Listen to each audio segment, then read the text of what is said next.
NDA സ്ഥാനാർത്ഥി കുമ്മനം രാജശേഖരന്റെ പ്രചരണം പുരോഗമിക്കുകയാണ്. കഴിഞ്ഞ ദിവസങ്ങളിലൊക്കെ ഓരോ സ്ഥലത്ത് പോയി അദ്ദേഹം പ്രചരണം നടത്തുന്നുണ്ടായിരുന്നു. ഇന്നിപ്പോൾ ഓർത്തഡോക്സ് സഭയുടെ തുമ്പമൺ ഭദ്രാസന അരമനയിലെത്തി മെത്രാപ്പൊലീത്ത അടക്കം കണ്ട് വോട്ടഭ്യർത്ഥിക്കുകയാണ്. എന്തായാലും ഈ കൂടിക്കാഴ്ചയിൽ എന്തൊക്കെയാണ് ചർച്ചയായത്? അല്ല, കൂടിക്കാഴ്ചയിൽ വളരെ സൗഹൃദപരമായ ചർച്ചയാണ്. ഞങ്ങൾ വളരെ വർഷക്കാലമായിട്ട് സഭയുമായിട്ടുള്ള എൻ്റെ ഹൃദയബന്ധം, അടുപ്പം ഇതെല്ലാം കണക്കിലെടുക്കുമ്പോൾ ഞാനിവിടെ ഒരു സ്ഥാനാർത്ഥിയായിട്ട് മത്സരിക്കുമ്പോൾ അദ്ദേഹത്തെ പോലെ ഒരാളെ വന്ന് കാണേണ്ടത് എൻ്റെ കടമയാണെന്ന് ഞാൻ കരുതി. ഞങ്ങൾ തമ്മിൽ ദീർഘനേരം ഇരുന്ന് പല കാര്യങ്ങൾ സംബന്ധിച്ച് പൊതുവായിട്ടുള്ള കാര്യങ്ങളാണ്. ഈ നിയോജകമണ്ഡലത്തിൻ്റെ വികസനത്തെക്കുറിച്ച്, ഈ നാട്ടിലെ ജനങ്ങളുടെ പ്രശ്നങ്ങളെക്കുറിച്ച്, നടപ്പിലാക്കേണ്ട ജനക്ഷേമ പദ്ധതികളെക്കുറിച്ച്, ഇതേക്കുറിച്ചൊക്കെയാണ് ഞങ്ങൾ വളരെ വിസ്തരിച്ച് സംസാരിച്ചതും ചർച്ച ചെയ്തതും. നമുക്കെല്ലാവർക്കും അറിയാവുന്ന പോലെ കഴിഞ്ഞ ദിവസമാണ് ഓർത്തഡോക്സ് സഭയുടെ പരമാധ്യക്ഷൻ ഒരു കാര്യം പറഞ്ഞത്. ഞങ്ങളെ സഹായിച്ചതും ഞങ്ങളെ സഹായിക്കാതിരുന്ന ആളുകൾ ആരൊക്കെയാണ് എന്ന് കൃത്യമായിട്ട് ഞങ്ങൾക്കറിയാം. വിശ്വാസികൾ ഈ തെരഞ്ഞെടുപ്പിൽ അവർ തീരുമാനിക്കുമെന്നൊക്കെ പറഞ്ഞിരുന്നു. അപ്പോൾ അത്തരത്തിൽ ഈ ക്രൈസ്തവ ന്യൂനപക്ഷങ്ങൾക്കെതിരെ രാജ്യത്ത് വലിയ തരത്തിലുള്ള അതിക്രമങ്ങൾ നടക്കുന്നുണ്ട്. അതിനകത്ത് ഓർത്തഡോക്സ് സഭയടക്കം കൃത്യമായ നിലപാട് പറയുകയും ചെയ്തിട്ടുണ്ട്. ആ വിഷയങ്ങളിൽ NDA സ്ഥാനാർത്ഥി കുമ്മനം രാജശേഖരന്റെ നിലപാട് എന്താണ്? അല്ല, അതിക്രമങ്ങൾക്കെതിരെ ശക്തമായ നിലപാട് എന്നും സ്വീകരിക്കുന്ന പാർട്ടിയാണ് ഭാരതീയ ജനതാ പാർട്ടി. NDAക്ക് ഇക്കാര്യത്തിൽ വളരെ വ്യക്തമായിട്ടുള്ള സമീപനമുണ്ട്.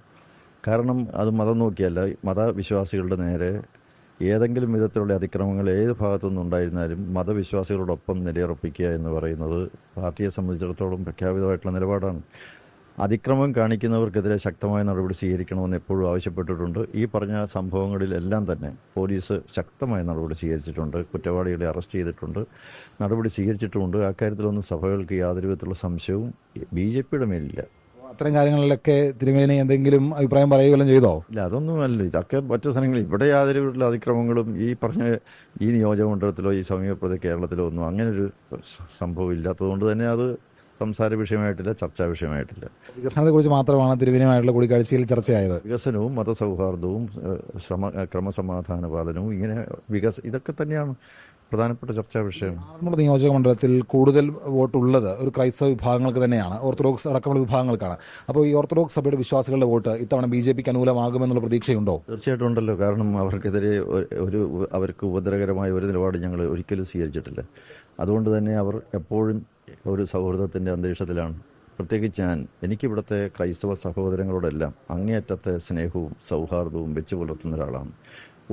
ഒരു തരത്തിലും ഒരു സന്ദർഭത്തിലും അവരുടെ വികാരങ്ങളെ വ്രണപ്പെടുത്താനോ ഏതെങ്കിലും വിധത്തിൽ അവർക്ക് ഉപദ്രവം ഉണ്ടാകുന്നതോ ആയിട്ടുള്ള ഒരു ചലനവും ഒരു സമീപനം എൻ്റെ ഭാഗത്തുനിന്നുണ്ടായിട്ടില്ല.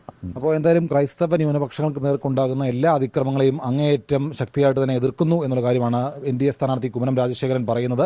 ഇത്തവണ ആറന്മുള നിയോജക മണ്ഡലത്തിൽ ഓർത്തഡോക്സ് സഭയുടെ അടക്കമുള്ള വോട്ടുകൾ NDAക്ക് അനുകൂലമാകുമെന്നുള്ള പ്രതീക്ഷയും NDAക്ക് അമ്പവെച്ച് പുലർത്തുന്നുണ്ട്. സഞ്ജയ് ഇക്ബാലിനൊപ്പം ഷിജോ കുര്യൻ, 24.